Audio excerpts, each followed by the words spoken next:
Hi everyone, this is Aman Vishwakarma here and welcome to MB pi.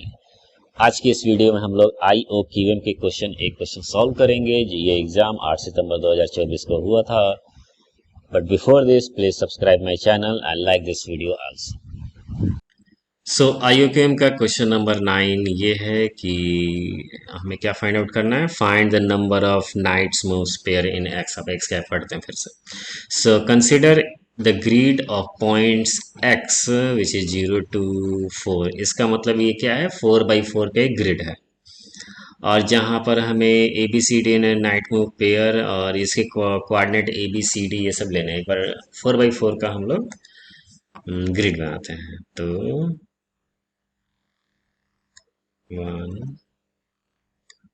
4x4 के grid बनाने में हमें 5 लाइंस ड्रा करना होगा।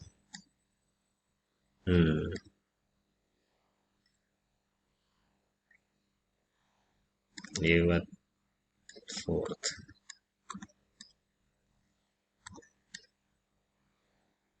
तो 4x4 का ग्रिड ये रहा। ओके, और यहाँ पर हम लोग 0 0 से स्टार्ट कर लेते हैं और यही है MN and this is the 4 4 यहाँ तक है ना।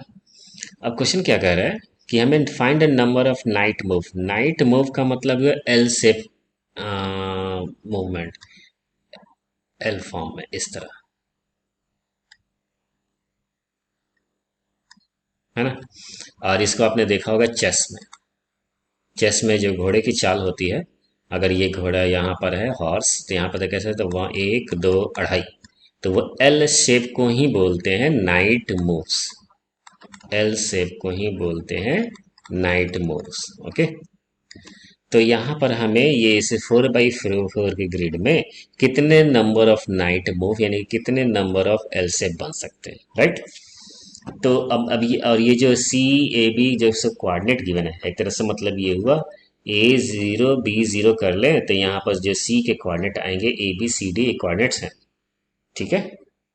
तो यहाँ पर देखते हैं, अगर मान लेते हैं पहले स्टार्टिंग में यहाँ पर है, तो यहाँ से L शेप में क्या कैसे हम जा सकते हैं, ये 1 और ऐसे एक बन सकता है ना, या तो हमें ऐसे बन सकता है। तो इसका मतलब ये फाइनली क्या देख रहे हैं हम लोग, ये 2x1 का एक रेक्टेंगल हुआ। Got it. अब मान लेते हैं ये पॉइंट अब यहाँ है, तो अब इसी तरह AB यहाँ पर है, तो यहाँ पर हम लोग जाएंगे L शेप में, यहाँ पर बनेगा इस तरह, और या तो हो सकता है ऐसे। तो x का मतलब ये हुआ ये 2x2 का रेक्टेंगल इस तरह हमें रो वाइज कैलकुलेट कर। इन द सेम वे हो सकता है हम ऐसे यहाँ पर हैं और L शेप में ऐसे बनेगा, ये भी तो L शेप है, या ऐसे बन सकता है। इस केस में देखा जाए तो ये 2x1 1/2 का ये रेक्टेंगल हुआ। तो हमें overall number of rectangle count करना है ना।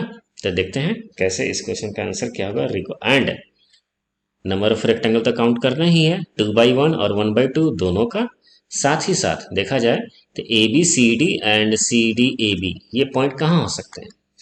ये हो सकता है पहला पॉइंट हमने यहाँ से स्टार्ट किया, यही AB है, और यहाँ पर जब मूव करेंगे तो यहाँ पर CD चला आया। ओके, या इसका उल्टा हो सकता है CD यहाँ पर हो और यहाँ पर मूव करते समय यहाँ पर AB आ गया। तो इसका मतलब ये हुआ नंबर ऑफ रेक्टेंगल काउंट करने के बाद टोटल हमें ABCD और CDAB के रिस्पेक्ट में काउंट करें तो नंबर ऑफ हमें 2 टाइम्स मल्टीप्लाई कर देना होगा।